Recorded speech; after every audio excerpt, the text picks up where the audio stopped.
حضرت عائشہ رضی اللہ تعالی عنہا ارشاد فرماتی ہیں کہ اللہ تبارک و تعالیٰ نے پہلے ہمارے ایمان کو مضبوط کیا اور اس کے بعد ہمارے اوپر اعمال نازل فرمائے، احکام نازل فرمائے۔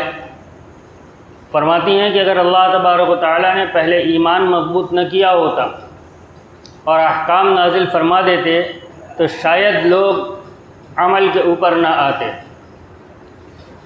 آگے فرماتی ہیں قیامت سے متعلق جو آیات ہیں وہ آیات نبی اکرم صلی اللہ علیہ وسلم کے اوپر اس وقت نازل ہوئیں جس وقت مکہ مکرمہ کے اندر میں چھوٹی بچی تھی اور کھیلا کودا کرتی تھی، اور احکام سے متعلق آیات جو سورہ بقرہ اور سورہ انفال کے اندر ہیں وہ آیات مدینہ منورہ کے اندر نازل ہوئیں جس وقت میں نبی اکرم صلی اللہ علیہ وسلم کی زوجیت میں تھی۔ یہ اللہ تبارک و تعالیٰ کا طریقہ ہے کہ ایمان کی بنیاد پر انسان اعمال پر کھڑا ہوتا ہے۔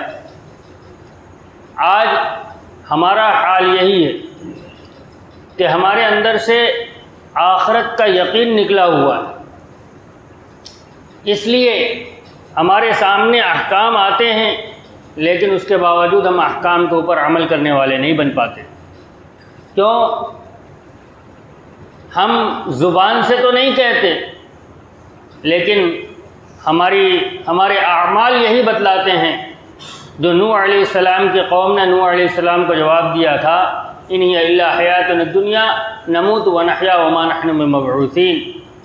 جب نوح علیہ السلام نے ان کو دعوت دی اور یہ بتلایا کہ زندگی کے بعد ایک اور زندگی آنے والی ہے جس کے اندر تمہیں اپنے کیے کا حساب دینا پڑے گا، تو انہوں نے جواب دیا تھا کہ ہمارے لیے تو یہی زندگی، بس ایک ہی زندگی ہے، نموت ونحیا، یہی ہم مرتے ہیں یہی زندہ ہوتے ہیں، پیدا ہوئے ہیں مر جائیں گے ختم ہو جائیں گے، وما نحن بمبعوثین، اور ہمیں دوبارہ زندہ نہیں کیا جائے گا۔ ہم زبان سے یہ بات نہیں کہتے، زبان پر ہمارے یہی ہوتا ہے کہ مرنے کے بعد اللہ تبارک و تعالیٰ کے حضور حاضر ہونا ہے، لیکن ہمارا عمل اس کے خلاف ہے۔ ہمارا عمل یہ بتلاتا ہے کہ نہیں، ہم ہمیشہ یہیں رہیں گے اور اس زندگی کے بعد کوئی زندگی نہیں ہے۔ جس دن زبان سے نکل گئے اس دن تو ایمان سے خارج ہو جائیں گے۔ سب سے پہلی چیز ہے اپنے اندر کے اس ایمان اور اس یقین کو بنانا۔ جب تک یہ ایمان اور یقین نہیں بنے گا تب تک انسان اعمال کے اوپر کھڑا نہیں ہو سکتا۔ اللہ تبارک و تعالیٰ نے احکام بہت مختصر آیات کے اندر نازل فرمائے ہیں۔ فقہا نے تقریباً 500 آیتیں بتلائی ہیں جس کے اندر اللہ تبارک و تعالیٰ نے احکام نازل فرمائے ہیں۔ اس کے علاوہ باقی پورا قرآن تذکیر سے، وعظ سے اور پچھلے انبیاء اکرام علیہ السلام کے واقعات سے بھرا ہوا ہے جس سے ہمیں نصیحت حاصل کرنی ہے۔ اللہ تبارک و تعالیٰ نے واقعات کو برائے واقعات نہیں بیان فرمایا بلکہ واقعات کو اس لیے بیان فرمایا ہے تاکہ اس سے نصیحت حاصل کی جائے کہ پچھلی قوموں کے ساتھ کیا ہوا ہے۔ اور روایات کے اندر بھی احکام کے لیے تقریباً 3000 سے 4000 روایتیں ہیں جن سے احکام مستنبط ہیں، اعمال مستنبط ہیں۔ اس کے علاوہ نبی اکرم صلی اللہ علیہ وسلم نے امت کو خوب ترغیب دی ہے اور لوگوں کو خوب بتلایا ہے کہ دیکھو مرنے کے بعد ایک زندگی آنے والی ہے۔ صحابہ اکرام رضی اللہ تعالی عنہم کا ایمان ویسے ہی تھا، ان کی نظر ہمیشہ آخرت کے اوپر ہوا کرتی تھی۔ دنیا کی کوئی چیز ان کو اپنی طرف مائل نہیں کر پاتی تھی۔ مدینے کے اندر قحط پڑا اور باہر سے غلہ آیا، مدینے کے باہر حضرت عثمان غنی رضی اللہ تعالی عنہ نے منگایا تھا تاکہ یہاں کے فقراء اور مساکین کے اندر تقسیم کر دیا جائے۔ مدینہ کے جو یہودی تاجر تھے ان کو معلوم ہو گیا، وہ پہنچ گئے حضرت عثمان غنی رضی اللہ تعالیٰ عنہ کے پاس، کم ہم سے دوگنا دام لے لیجیے، ہم کو اب فروخت کر دیجیے۔ عثمان غنی رضی اللہ تعالیٰ عنہ نے فرمایا مجھے اس سے زیادہ مل رہا ہے۔ کسی نے کہا 3 گنا دام لے لیجیے، ہمیں فروخت کر دیجیے۔ عثمان غنی رضی اللہ تعالیٰ عنہ نے کہا مجھے تو اس سے زیادہ مل رہا ہے۔ اب سارے تاجر تو وہاں موجود ہیں، سب ایک دوسرے کا منہ دیکھ رہے ہیں کہ اتنی قیمت کون دے رہا ہے۔ حضرت عثمان غنی رضی اللہ تعالیٰ عنہ نے قرآن پاک کی آیت تلاوت فرمائی، من جاء بالحسنۃ فلہ عشر امثالھا، کہ اللہ تبارک و تعالیٰ فرماتے ہیں جو ایک نیکی کرتا ہے ہم اس کو 10 گنا دیتے ہیں۔ اور دوسری روایت آیت کے اندر اللہ تبارک و تعالیٰ ارشاد فرماتے ہیں جو اللہ کے راستے میں خرچ کرتا ہے اس کی مثال ایسی ہے جیسے ایک دانہ زمین کے اندر بویا گیا، اس کے اندر 7 بالیاں نکلیں اور ہر بالی کے اندر 100 دانے ہیں، تو ایک دانے نے 700 دانے پیدا کیے۔ واللہ یضاعف لمن یشاء، اور اللہ جس کو چاہے اس سے بھی زیادہ دے سکتا ہے، یعنی 700 گنا سے بھی زیادہ دے سکتا ہے۔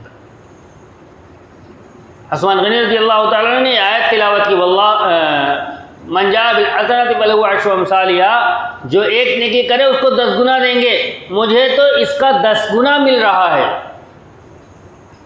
کسی کے اندر ہمت تو اس سے زیادہ دے کر دکھائے۔ کہاں نظر تھی؟ یہ الگ بات ہے کہ حضرت عثمان غنی رضی اللہ تعالیٰ عنہ تب بھی نہ دیتے، کیونکہ ان کی نظر آخرت پر تھی، دنیا کے مال پر نہیں تھی۔ کیوں؟ آخرت کا یقین تھا، لہذا دنیا کا مال و متاع نہیں چاہیے۔ ہم اپنے دل کے اندر جھانک کر دیکھیں، کیا ہمارا یقین بھی آخرت کے اوپر ایسا ہی ہے کہ جب ہماری دنیا اور آخرت ٹکراتی ہے تو ہماری نظر آخرت کو ہم آخرت کو ترجیح دیتے ہیں؟ جب تجارت کے اندر لوگ غلط راستوں کے اوپر چل رہے ہوتے ہیں تو ہماری زبان سے کہیں یہ تو نہیں نکلتا کہ لوگ تو ایسا ہی کر رہے ہیں۔ فَأَلْهَمَهَا فُجُورَهَا وَتَقْوَاهَا، اللہ تبارک و تعالیٰ فرماتے ہیں ہم نے انسان کے دل کے اندر غلط راستے کی بھی کا الہام کر دیا ہے اور صحیح راستے کا بھی الہام کر دیا ہے۔ فَهَدَيْنَاهُ النَّجْدَيْنِ، ہم نے اس کو دونوں راستے سکھلا دیے ہیں، دونوں راستے بتلا دیے ہیں۔ آدمی جو چاہے راستہ اختیار کرے، جو راستہ اختیار کرے گا آخرت میں اس کے مطابق فیصلہ ہوگا۔ وہاں یہ عذر نہیں چلے گا کہ مولوی صاحب بھی فگر کا کام کرتے تھے، امام صاحب بھی فگر کا کام کرتے تھے، وہاں وہ عذر نہیں چلے گا۔ وہاں ہر آدمی اپنے عمل کا ذمہ دار ہوگا۔ لا تزر وازرۃ وزر اخری، کوئی کسی کا بوجھ نہیں اٹھائے گا۔ عالم یہ ہوگا کہ بیٹا باپ سے بھاگ رہا ہوگا اور باپ بیٹے سے بھاگ رہا ہوگا، میاں بیوی ایک دوسرے سے بھاگ رہے ہوں گے، حتیٰ کہ آدمی اپنی خلاصی کے لیے پوری دنیا کو جہنم میں جھونکنے کے لیے تیار ہوگا۔ اللہ کے تبارک و تعالیٰ نے قرآن کے اندر ارشاد فرمایا ہے کہ یود المجرم لیفتدی من عذاب یومئذ ببنیہ وصاحبتہ واخیہ وفصیلتہ التی تؤویہ ومن فی الارض جمیعا ثم ینجیہ، جب مجرم پکڑا جائے گا تو اس کے دل کی تمنا ہوگی میرے بدلے میں میرے بیٹوں کو جہنم میں ڈال دیا جائے، مجھے چھوڑ دیا جائے، بیوی کو ڈال دیا جائے، مجھے چھوڑ دیا جائے، بھائی کو ڈال دیا جائے، مجھے چھوڑ دیا جائے، پورا خاندان جہنم میں جائے، بدلے میں مجھے چھوڑ دیا جائے۔ ومن فی الارض جمیعا ثم ینجیہ، ساری کائنات جہنم میں جاتی ہے، جائے میں مت جاؤں۔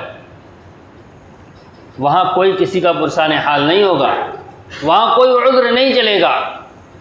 اس آخرت کا یقین یہ اس امت کی اور اسلام کی بنیاد ہے۔ آج ہمارے دلوں سے یہ چیز نکل گئی، لہذا اس چیز کو اپنے دل کے اندر پیدا کرنے کی ہمیں کوشش کرنی چاہیے۔ علماء، صلحاء، اللہ والوں کی صحبت اختیار کرنی چاہیے۔ یہ متاع اس کے علاوہ کہیں اور نہیں ملتی، کہیں اور نہیں ملتی۔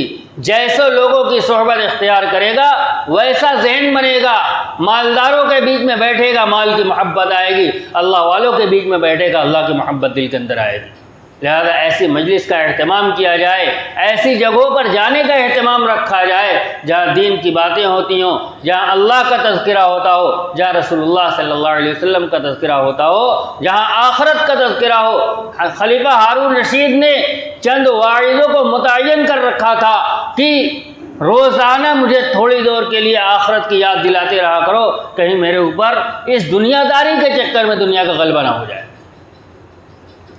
ایسی مجلسوں کا روزانہ کے اعتبار سے، ہفتے کے اعتبار سے اہتمام ہونا چاہیے، وقت کچھ اس کے لیے فارغ کیا جائے تاکہ ہمارے دلوں کا زنگ دور ہو اور آخرت کا یقین ہمارے دلوں کے اندر بیٹھے۔ اللہ والوں کی صحبت ہمیں اختیار کرنی چاہیے۔